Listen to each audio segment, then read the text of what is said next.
सुनिया के यह आवाज सिर्फ मेट्रो की नहीं से, छोटे शहरों के बड़े आत्मविश्वास की से।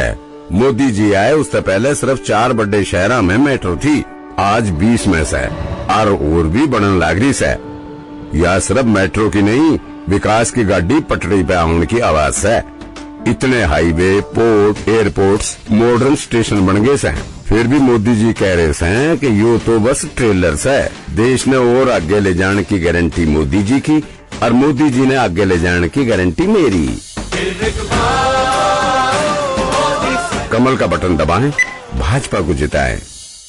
नमस्कार, ये आकाशवाणी चंडीगढ़ है। अब आप प्रतीका से प्रादेशिक समाचार सुनिए। लोकसभा चुनाव के 7वें और अंतिम चरण के लिए नामांकन वापस लेने का आज अंतिम दिन है। इस चरण में 7 राज्यों और एक केंद्र शासित प्रदेश चंडीगढ़ की 57 लोकसभा सीटों पर मतदान होगा। इन 7 राज्यों में पंजाब के सभी 13 और हिमाचल प्रदेश के 4 लोकसभा क्षेत्र शामिल हैं। इस चरण के लिए अगले महीने की 1 तारीख को मतदान होगा। मतगणना 4 जून को होगी। हरियाणा के मुख्य निर्वाचन अधिकारी अनुराग अग्रवाल ने कहा है कि 25 मई को प्रदेश में होने वाले लोकसभा चुनाव को लेकर निर्वाचन विभाग पूरी तरह से तैयार है। श्री अग्रवाल ने बताया कि विश्व का हर देश चाहता है कि भारत की निष्पक्ष पारदर्शी चुनाव प्रक्रिया उनके देश में भी लागू हो। कई देशों के चुनाव आयोग ने भारत के चुनाव आयोग का दौरा किया है और चुनाव प्रक्रिया संचालन से संबंधित जानकारियां हासिल की हैं। श्री अग्रवाल ने मतदाताओं से आगामी 25 मई को घरों से निकलकर मतदान केंद्रों पर जाकर वोट कर लोकतंत्र को मजबूत बनाने की अपील भी की।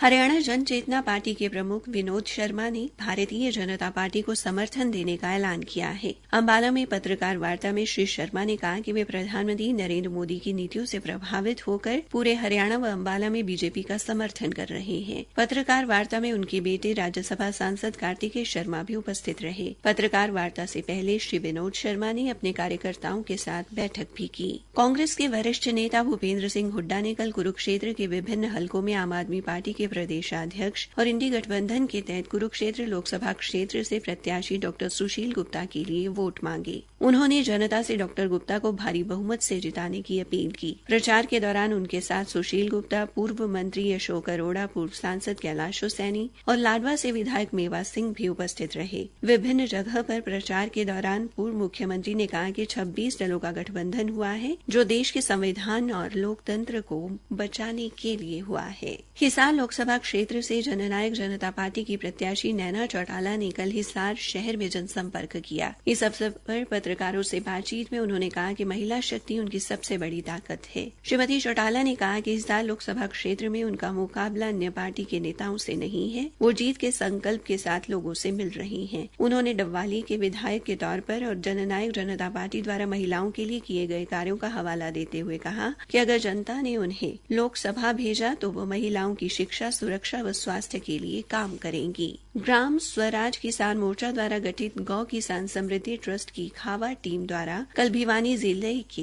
ईश्वरवाल, रोढ़ा, देवास व बुसान आदि गांव में मतदाता जागरूकता अभियान चलाया गया। इस दौरान नागरिकों को मतदान की शपथ भी दिलाई गई। ग्राम स्वराज किसान मोर्चा के प्रदेशाध्यक्ष युद्धवीर मंगल सिंह खरेटा ने कहा कि लोकतांत्रिक प्रणाली में मतदान का बहुत महत्व है। उन्होंने कहा कि मतदान न करने वालों में अधिकतम संख्या विद्यार्थियों व बुजुर्गों की है। उन्होंने कहा कि मतदान के प्रति उदासीनता इतनी बढ़ती चली जा रही है कि निर्वाचन आयोग के लिए भी ये चिंता का विषय बन चुकी है। इसलिए मतदाताओं को उनके दायित्व का बोध कराने व 100% मतदान सुनिश्चित करने के उद्देश्य से ये अभियान चलाया गया। भिवानी के अतिरिक्त उपायुक्त और बरवानी खेड़ा विधानसभा के सहायक निर्वाचन अधिकारी हर्षित कुमार ने कहा कि लोकसभा चुनाव को लेकर महिला आदर्श महाविद्यालय में चल रही चुनाव प्रशिक्षण कार्यशाला में उपस्थित रहने वाले अधिकारियों व कर्मचारियों के खिलाफ मामला दर्ज किया जाएगा। इसी के साथ ये समाचार बुलेटिन समाप्त हुआ।